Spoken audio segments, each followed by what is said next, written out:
from, but we needed to know who signed this deal. Because there's no way that a Bahamian signed this deal. There's no way that one of our professionals who is educated and walks around in a coat suit and necktie signed this deal. There's no way that someone who is being paid on behalf of the Bahamian people signed this deal to benefit the foreigners over Bahamians.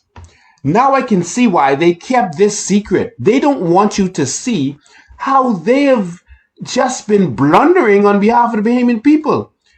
And so I looked at the signature page, and it was signed by Hubert Alexander Ingram.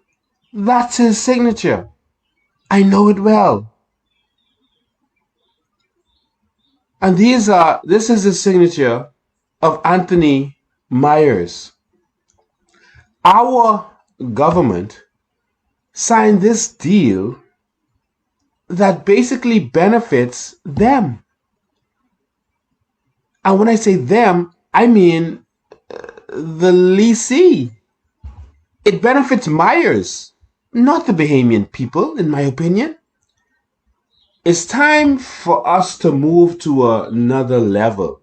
And we can see that this same Myers set up companies in the U.S.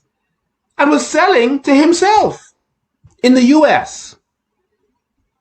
We call on an investigation and a commission of inquiry to determine exactly what has been going on. Now we see why they have been quiet. One, because they put in writing that they must be quiet. And none of them would reveal that to us. They could have simply come and said, listen, the document says that we can't tell you all anything. And we put that limitation on ourselves. But the other reason is that they know what's going on. And so whereas Myers might have gotten a lease to say that you can only take this sand for beach restoration or this aragonite for beach restoration, if he sells it to himself in the States and the other company does other things with it, then that's the trick. But that needs to be investigated. So while as a people, we've been attacking or looking sideways at local and foreign investors for what's been going on, the truth is that it's our government that apparently has been to blame. It's our government that has not been negotiating well on our behalf. And you can infer many things, many reasons why. Some people say it's because of corruption. Some people say that they just didn't know, they're incompetent. But whatever the excuse is, it's no excuse. It's time for something new. And so while there's a whole new world out there and all kind of opportunities for Bahamians, is there opportunity in the aragonite market? Of course there is. It is just as huge as those professionals you heard today has been saying. It's just as huge as the other persons who wanted to speak off the record have been saying. In South America alone, in Brazil, they do fracking, which is a new way that they drill for oil. And they use 80 million tons of sand in order to do fracking. If you only get $100 per ton, that's $8 billion. If you only get $50 per ton, that's $4 billion. If you only get $25 a ton, that's $2 billion, our entire year budget. There's huge opportunity out there. We just have to change our thinking and expand our horizons. And yes, Curling is right. We have to open up ourselves to the markets. In Singapore imported 59 million tons of sand from Malaysia, their close neighbor. They imported that because Singapore is constantly trying to grow. They're a very small country and they're trying to grow, and the only way that they can grow is to reclaim land from the sea. And they're trying to build another 20 square miles of land in the near future. But all of their neighbors have stopped selling them sand. When they started the process, they were paying $5 a ton for sand. They went up because they needed it so much. They went up to $190 per ton, $200 per ton for this same sand. They are willing to pay whatever they can get. especially because of the fact that the neighbors have decided to stop selling the sand to them. This is a major opportunity for the Bahamas. And we know that the government has actually given a letter to someone mysteriously in secret that the public doesn't know about, so that they can go and negotiate on behalf of the government to move, on behalf of themselves, to move about $10 billion worth of sand, to see if they can find a buyer for $10 billion worth of sand. Why are these deals so secret? Why are these kinds of things happening? It's time to empower our people. And so, while we keep blaming the investors, I think we need to point at the people that we kept putting in power. We kept getting so many calls from the salt industry and people in the salt industry, people down in Inagua, saying that they want their voice to be out. They want us to pay attention. They said, don't forget us down here with this salt thing. And so they decided to send us, a message. They decided to talk to us and tell us what's really going on down there. And they feel that the Bahamas has been ripped off, not because of the company, but because of the governments have not taken this seriously. As for molten salt that is currently located in Great Inagua, the island is uniquely situated on the equator line, resulting in a lot of sunshine and very little rain, thus making the production of salt very profitable. The company estimates the production of about 1.2 million tons of salt per year. The government should receive hundreds of dollars per ton. This is our natural resources. Molten salt should be contributing to the development of Inagua, which has not been done for the last 15 years. This company has government concessions for everything. Morton only sells salt to their company in the United States, who in turn sell the soil on the open market. The government is not fully aware of the amount of soil being exported out of the country. The country could be getting undercut. They are the only major employment on the island, resulting in the employee being fired or mistreated on the job if they don't comply with the company's commands. As for the land Morton has control over, it is leased, which means it is owned by the Bahamian people. They are dumping waste products into the land, resulting in the land becoming useless. In addition, ships coming from the United States with waste product that they dump overboard into the Bahamian waters. This cannot be done in the United States. Why is it being done in the Bahamas? The government need regulations to oversee this company's practices, environmental health and labor, just to name a few. It calculates, like let's just say there's a boat that comes here with 50,000 tons. Then that means that they're going to pay something like $50,000. $50,000 to $60,000, $500,000 to $600,000 for that.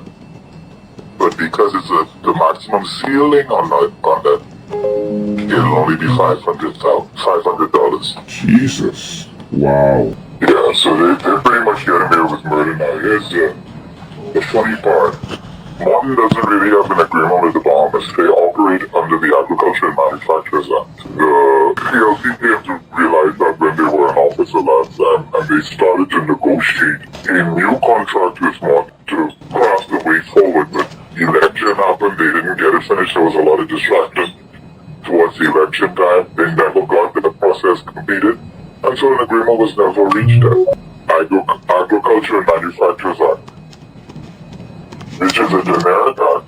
Yeah. They just do, and they add other stuff to it, like when they get their yearly bonds of signed, they would say, and it also includes this, and also includes that, like trucks for managers which are not in the act. They would say that that's also included in that. Okay. And other perks and stuff, they would just add, like, just a handshake thing. There is no written act at all for it. Wow. Originally, the handshake would have included Morton being responsible for Martin being responsible for water, providing water for the people, for providing electricity for the people, for Martin fixing the roads and everything. But so far, Martin has turned all of those responsibilities back over to the government. But they're still getting all the benefits, where they're bringing in all of their goods duty-free. Wow. The entire process. So they make nothing in terms of major contributions to the island. Wow. I mean, on record, customs collect something like $3 million a year from them.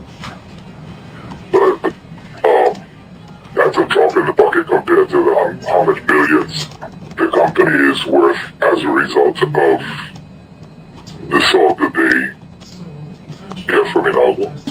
They have consistent clients like in Northern America, like Canada, Iceland, places like that. They provide road salt for them for the snow. They provide salt for chemical plants that work in chlorine plants, saline for the hospitals, fishery salt in packing fish or packing meats and the rest of that. They are affiliated with all of that. They have table salt that they do, which is the sea salt, not the one that you get is actually a cheaper salt that they mine like out of Arizona and stuff. Wow. Iron salt would be the sea salt, the modern sea salt, which you pay a lot more money for. That is directly from Inagua. Inagua is one of the highest qualities of salt found in the world because it's like 99.8% pure salt. Wow. All other salt that you'd see everywhere else is much less than that.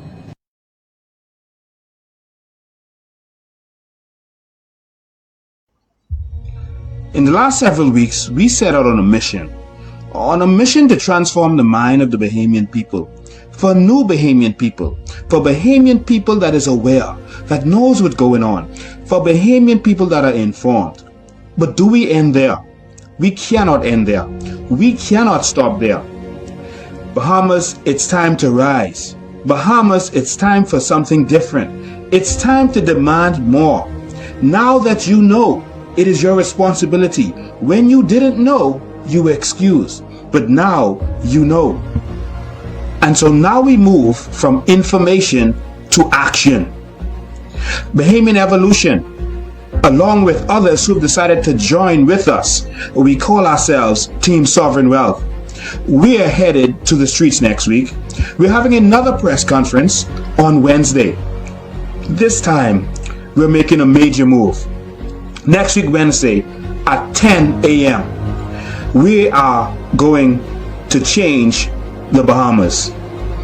We will be in Rawson Square, and we will be presenting a new bill, a bill that is going to repeal the Aragonite Act that is presently in place, that Ocean Industries Encouragement Act that hinders Bahamians, that insults Bahamians, that says to Bahamians, you do not belong, and that your natural resources don't belong to you. We are going to stand up, and we are going to table a bill in the House of Assembly to retract that act. This is just the beginning of several moves that we are going to make the change. It's time to stand up. Join us in this fight. Everyone across the Bahamas. Together, we will chart the course for a new Bahamas that belongs to us all. A new Bahamas where we will benefit. A new Bahamas that we will own. We're doing this in honor of our parents and grandparents who worked and sacrificed for us to give us the knowledge and the education to be able to get where we are today. We're doing this for us and for our generation. We deserve it. To honor our parents, this is what they would have wanted. We are doing this to secure a future for our children and their children.